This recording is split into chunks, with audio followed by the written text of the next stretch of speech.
Laura and I first met in 1900 at the threshold of the apartment of May Bowles, later Maxwell, in Paris. I was leaving and she was arriving. And as we crossed paths, she told me she was there to hear the last epilogue of the Bab's history. We both joined the faith, individually and separately. And Laura, as soon as she joined the faith, she went on pilgrimage. The need to go to see the Master was irrepressible. You see, as a living embodiment of the teachings, he would become our center. We would call him our Father, our light, the dawning point of light, our Christ-like spirit. When I enrolled, I was practicing law at the Court of Appeal in Paris. But after I met the Master, I came back to Paris and gave up my legal studies. I enrolled in a school for Oriental Studies. I studied Arabic and Persian to be able to serve him. In those years also Laura was spending a lot of time in Palestine and in Akka. She was busy translating and she had spent months in the house of the Master also working on a masterpiece. Yeah, some unanswered questions. Yeah, in the following years we traveled to the Holy Land several times. And eventually also took several trips together at the request of the Master. On April 24, 1911, Laura and I were married. We had a wonderful honeymoon in Switzerland, but a greater gift was awaiting us. On August 16, just 3 months after our wedding, I was standing in Marseille awaiting the Master on his first trip to the West.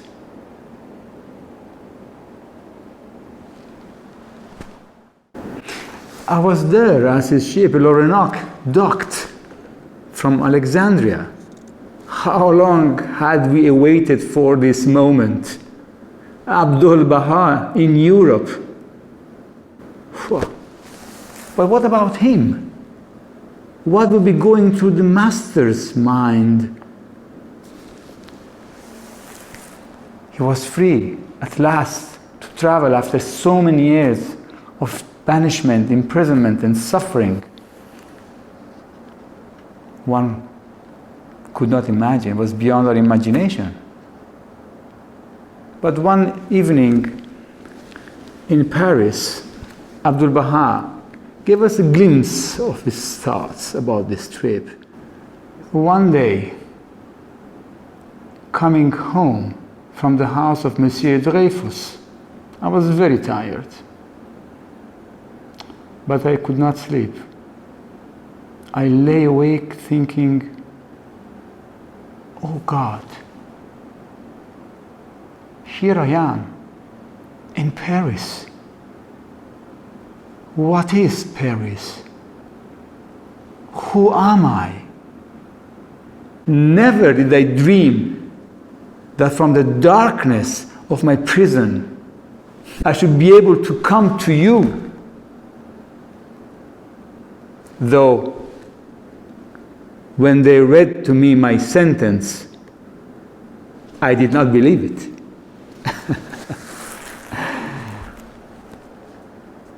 Abdu'l-Bahá had relied on me and Laura to make arrangements for his trip to France and to England.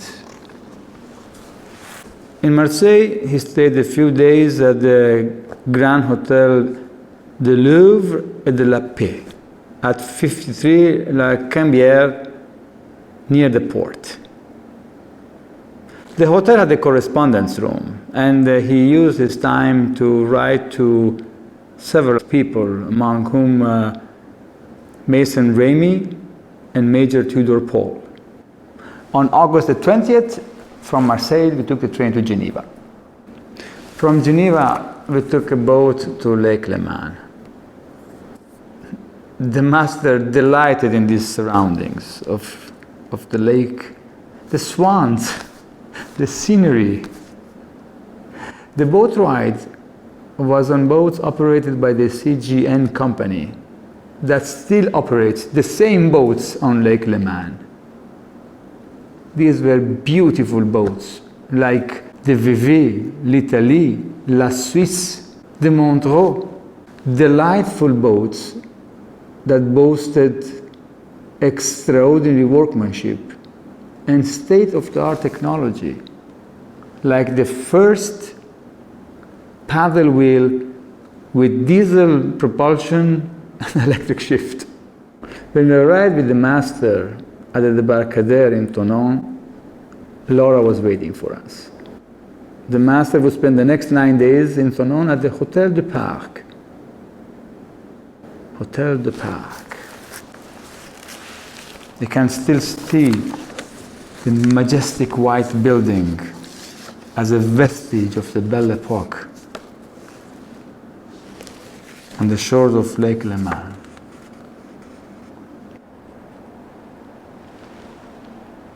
Here,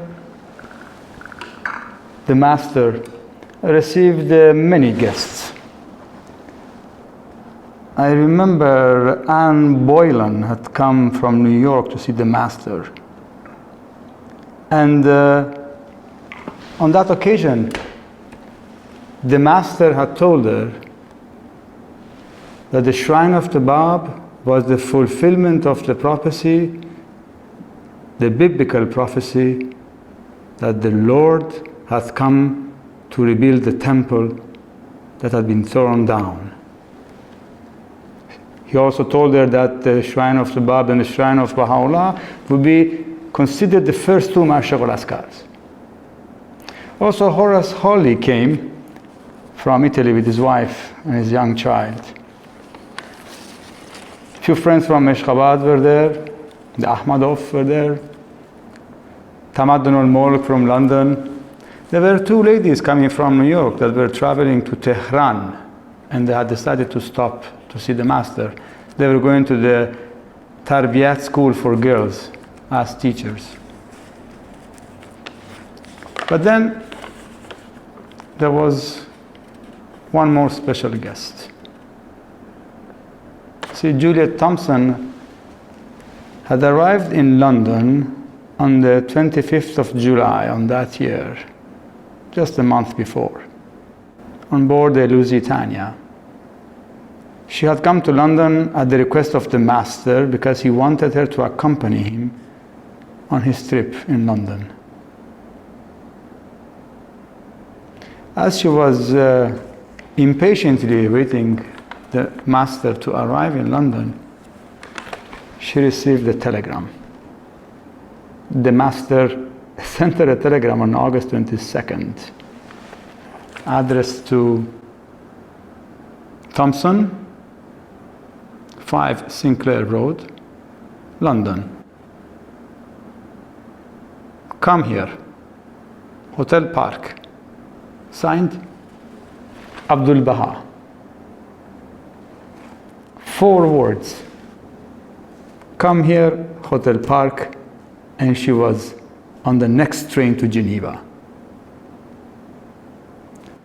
The 9 days in Thonon were truly remarkable. It was here that he gave his first talk to an audience in the West.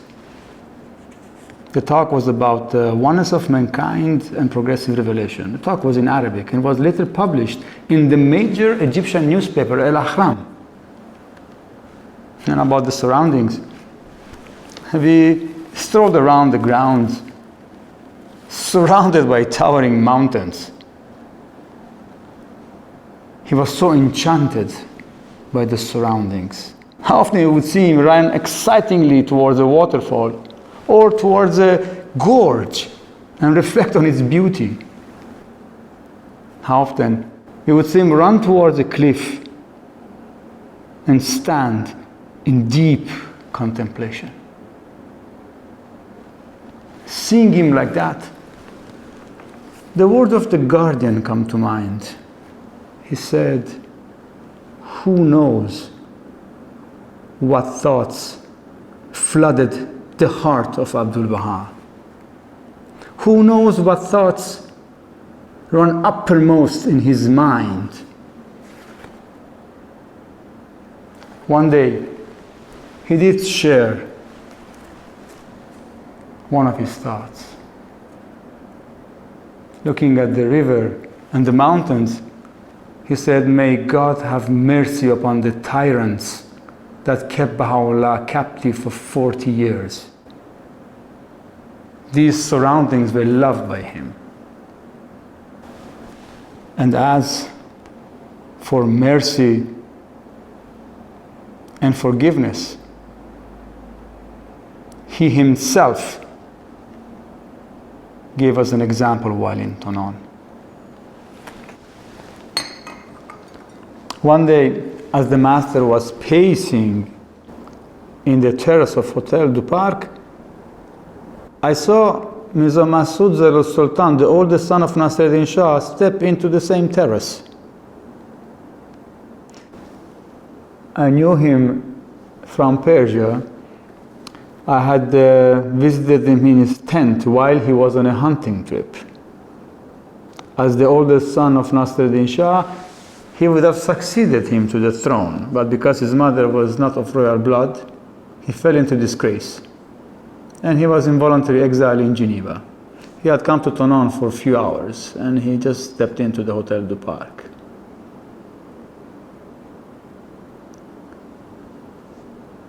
His father, Nasreddin Shah, was responsible for the ratification of the execution of the Bab and that of thousands of other Babis. He himself, Zara Sultan, was responsible for the ratification of the execution and the beheading of the two brothers, the beloved of the martyrs and the king of the martyrs, and the execution of hundreds of other Babis. And now, he was in Tonon with his sons, few steps away from Abdu'l-Bahá. Abdu'l-Bahá was wearing his long white belted robe with the long abba on it, with the turban, and as customary for Persian nobility, his hair was flowing over his shoulders. Zara Sultan saw me standing at the doorway of the terrace and came up the stairs and asked me, "Who is the Persian nobleman?" I said, "That is Abdu'l-Bahá." Humbly then he asked me, he begged me, "Take me to him."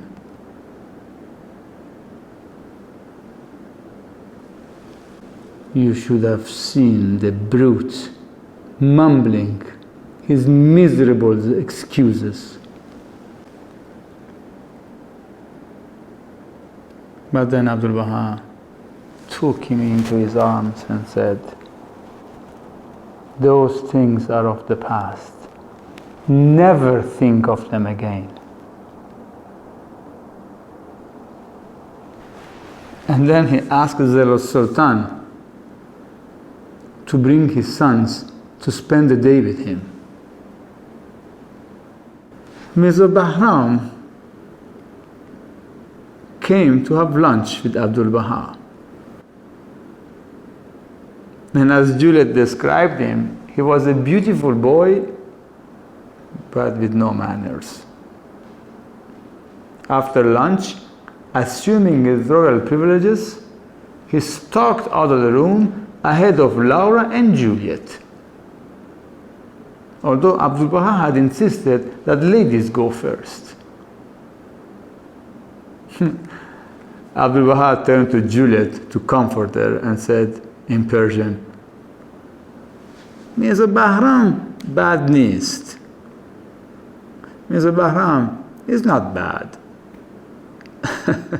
After lunch, we went to the Salon Road. Abdu'l-Bahá sat Juliet on his left and Prince Bahram to his right. Coffee was served to Prince Bahram first. But to Juliet's great surprise, Prince Bahram passed his cup to Juliet. And Juliet insisted, won't you have it? And Prince Bahram said, no. It has 2 lumps of sugar. And I don't like 2 lumps of sugar. A second older son of Zelo Sultan, his name was Jalal-ud-Dawla, went to see Abdu'l-Bahá.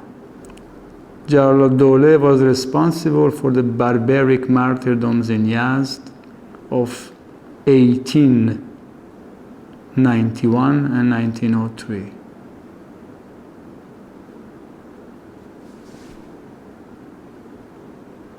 As he left the room of the master, he wept uncontrollably, saying, "Oh, if I could only be reborn in any family other than mine."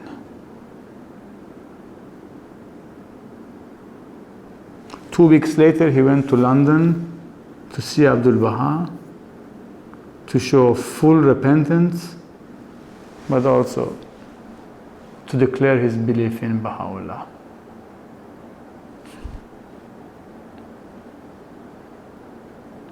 In the afternoon, after the meeting with Prince Bahram, we did the most amazing thing. We went for an automobile ride with Abdu'l-Bahá, Laura, and Juliet. And as we were getting into the car, Abdu'l-Bahá laughingly said to Juliet, "Juliet, would you have ever imagined that me, you, and Laura would be riding in an automobile in Europe together?" Now, none of us would have ever imagined either this automobile ride or any of the other events that took place in Tonon in those memorable days.